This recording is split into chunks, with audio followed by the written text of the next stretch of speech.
What is going on? Movie meals, movie meals. Oh my gosh. Kyle and I saw Tenet early screening. Did we get an early screening because we're cool on the movie space? No, they just threw it out there. Early screening, let's be honest, this thing's late as all heck. We should have seen this 2 months ago. Yeah, by now we were supposed to see Tenet, we were supposed to have seen Mulan, we were supposed to have seen Black Widow. There's all these movies we were supposed to see, but whatever. Tenet here, non-spoiler review. Let's get into it. Kyle, what are your positives of Tenet? My positives right off the back is that Nolan once again makes a cinematic experience with another great movie. The guy just knows how to make such original, intricate stories come to life, make them interesting, make you want to just sit through the entire thing. They're long, but you want to sit through the entire thing. You're always engaged. You always have a great time. And Tenet is no exception to the matter. It's another one of his great hits that we're going to want to be watching over and over again, while just getting that, cinematic feel-good experience that we always get out of his movies. The story, it's weird, it's crazy, it's bonkers. Like the idea that he's having behind a version of time travel being inversion, like it's weird stuff, but you're going to be enjoying it through and through. And what makes it enjoyable is not only how he plans out the story and makes the inversion of thing interesting, but he does it through his actors. He is so good at getting the right actors for the right roles. And this is just no different. He's able to get great performances out of John David Washington, Robert Pattinson, coming in, gonna prove people wrong, prove the doubters wrong. Kyle, we've been saying it for 3 years. With Kenneth Branagh and Elizabeth Debicki, like he's just good at casting, and he makes the simplest of characters be able to come to life because of the actors that he chooses. Tenet not being the exception. Also, great practical effects. I thought his hand-to-hand combat stuff was actually pretty good. Normally, people criticize what he's done in like the Dark Knight trilogy with that's because it's bad. Not being totally. It's because it's bad. But I think it was pretty good here. Bad. I think he actually learned a lot, and he's kind of making his own spy espionage thriller type story that kind of requires hand-to-hand stuff. So you might as well take it up a notch. And I think he was able to do that pretty well. So. In general, for my positives, it's another great experience that people need to check out in the theater, and I just was entertained throughout the entirety of it. Yeah, the fighting is much better, and Nolan does tend to get flack for fighting, which is right. He deserves the flack because the fighting in his movies is not great. That's just the simple fact of life. At least in that Batman trilogy, his hand-to-hand combat is just. It's okay. And in this movie, it does really work. It does work for specific reasons that are spoilery, so I won't mention those. But the fighting is very good for a Nolan movie. If you thought that was going to be a weak point going in, it's not. The fighting is really good. The action is very good. And Kyle's right. The time travel, the time stuff, all this weird. Because watching the trailers, I got no clue what the heck is going on. I'm like, what? We're going back in time while we're going forward in time? What's all this? And the movie does a real good job, I think, as it goes on. You start to really understand it, and I think it was designed that way. I think Nolan wrote it that way and made it that way, where as it goes on, you kind of get better at getting what's happening, because I think the characters do too, so you kind of follow along with them.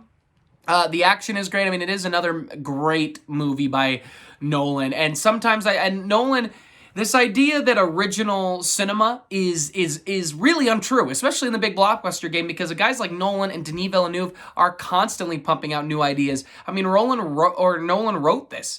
He wrote and directed it. He just had this idea in his head, and it worked really well, and I really enjoyed it. And is the middle movie, maybe 30 million, kind of smaller movie, kind of dead? Yes.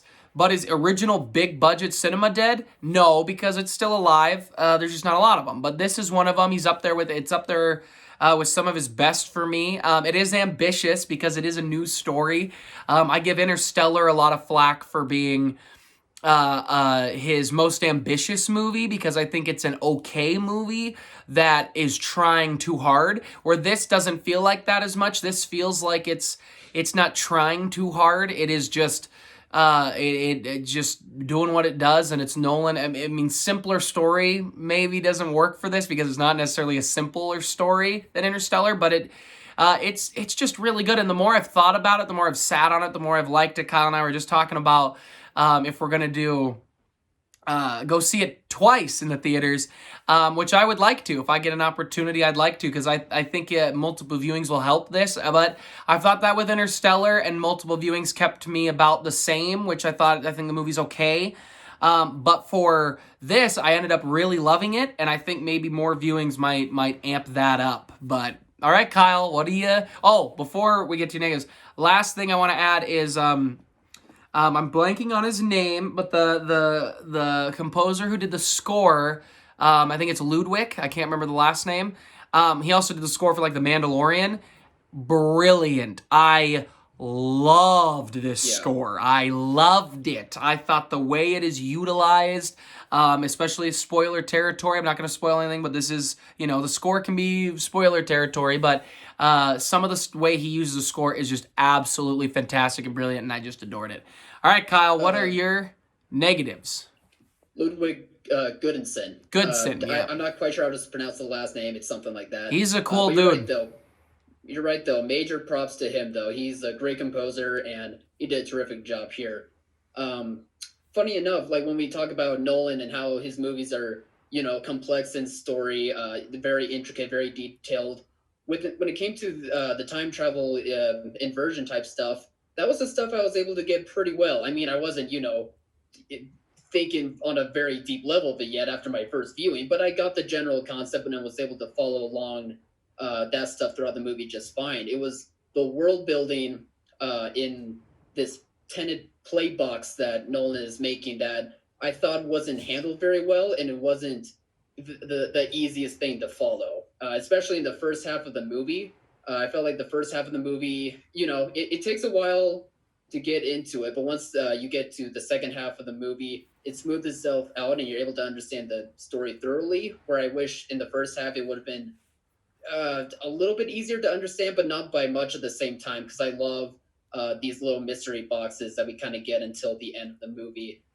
It was also hard to follow the story because while I thought all the sound stuff was fantastic, as always in a Nolan movie, I thought it really overwhelmed the dialogue too much here. For some reason, I noticed that the dialogue was much more quiet than it should have been, at least to my ears. I don't know about anyone else, but I noticed that, and it really bothered me, especially in the first half of the movie when I'm trying to figure out this story, but I'm almost not able to hear it, because we know Nolan, he does exposition dumps a lot, but we know that he's able to do them well. But if I can't hear he does love a good what they're explaining, then I'm going to be lost. But again, the second half of the movie is able to smooth itself out to where there's a lot of payoff and you really enjoy what you're watching. But it's the first half that I think stumbles a bit, not just in how it does the world building, but as well as its sound mixing with the dialogue. The only thing, I agree with pretty much everything you said. The only thing I'll push back is I don't think it's the first half of the movie, because the movie's 2.5 hours. I think it's closer to the 45-minute mark. I think about there is when it starts to get where you want it to go. I don't, but to me, it's the editing. I think the editing is the problem. The movie is we have to get from point A to point B to point C. Like, it's very quick, and it stays that way throughout the whole movie, but when that 45-minute mark hits, we kind of get into the more important plot point of the whole story. And that's when, like, going from point A to point B is allowed to flesh out. You're allowed to take a little bit longer time on that drive, and it works better. It's weird saying a Nolan movie is edited poorly, because, like, a movie like Interstellar, I think is edited just fine. I just think it's trying to do too much. This isn't trying to do too much. It's just not edited well, and it makes it drag a little bit. It's just the first 45 minutes is a little bit of just exposition dump, and we're here, now we're here, now we're here, now we're here, and it can be a bit jarring. But once those main plot points, because I think there's kind of two big ones, when those two plot points get to really work, I think the middle one, which is kind of the most important one, is awesome. And then they take like a 10-minute break, and then they get into another really awesome part of the movie, which is the end. And I think those two awesome parts are what I just absolutely love. I do agree the score is phenomenal, but man, like I just rewatched Inception not long ago. It is hard to hear what they were saying throughout the whole movie. It's hard to hear what they were saying, and I don't know if that's just the score or the way he wanted it. I'll say this, though, that I thought of while Kyle was talking that I haven't mentioned to him previously. In my showing, we were sitting a little bit farther back on a pretty big screen, but not an IMAX. It's definitely close to it, but not an official IMAX.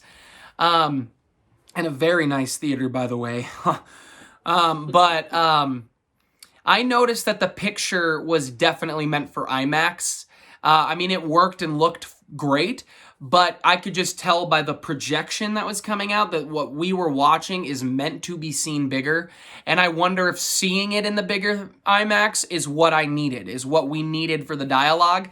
If not, it's still a bummer. And if yes, it's still a bummer, because if he made a movie that is only meant to be seen in IMAX and heard properly in IMAX, you're isolating a lot of people. And I just, seeing it on DVD might help that, since I don't think I'll get a chance to see it on IMAX. Seeing it on TV eventually, or, on my own TV, on my own surround sound system, and to really hear it again. And I think other viewings will help as well. But overall, I really loved the movie, and it's got a few problems. And there's a few directors, and Nolan's one of them, where if you're like, I didn't really like this, people lose their minds. Yeah. I told people that I thought Interstellar was just okay when it first came out, and I was obliterated by these people. These people also admitted that they went to this movie intoxicated on things, and so they had a completely different viewing experience than I did, because they were seeing things I wasn't able to comprehend. But this movie is great. It's got a couple flaws. Get over it. The editing isn't great. The fighting is great. Nolan's hit some things. I'm excited to see what Nolan does next. I'm always excited for a new Nolan movie, and I hope he keeps doing these kind of passion projects now that he's able to, because I like when he can go make an Inception or a Prestige or a Dunkirk or a Tenet. I really, really like it. Kyle, you got any more final thoughts? No. Overall, I think it's just we need to, take advantage of any sort of Nolan movie as much as we can, because he always brings his A game, and he always brings, that cinematic experience that a lot of us movie lovers crave for. And Tenet is no exception. Right now, is it my favorite Nolan movie? Maybe not, but that's not. It's not a bad thing. Like, exactly, because I mean, how is there ever a bad movie of Nolan's? Like everything he does it's pretty darn great, and Tenet is definitely that in my book. So I do encourage people to check it out, whether you're a Nolan fan or not, just so that way you can get that movie experience that we haven't had in a long time, especially with COVID happening. Yeah. But whether because of COVID or not, people do need to check this thing out. Yeah, I agree. I mean, it's not my favorite movie. I think The Dark Knight is still up there, or Inception is still up there for me. But it's one of his best. He's made good to all-time classic movies. Yeah. And I've never had, even his first movie, The Following, which I think is just okay. It's good. He's still never made a bad movie. He's okay is everyone else is great. Yep. That's what it is. And I love that Denis Villeneuve is following kind of in his footsteps, making a few big budget movies that studios want. Sure. Then he makes his own great creations. I love it. All right, guys, what did you think of the movie? Have you seen Tenet? If you have, it hasn't technically come out yet. If you have seen it, comment below your thoughts. Did you agree with the sound like Kyle and I? We'd love to know that. Remember to share us around, go check out our new sports podcast, The Get Back Guys. It's on YouTube, Spotify, and Apple. It is awesome. If you're a fan of sports, go check that out. And as always, thanks for watching, Mom. See you guys.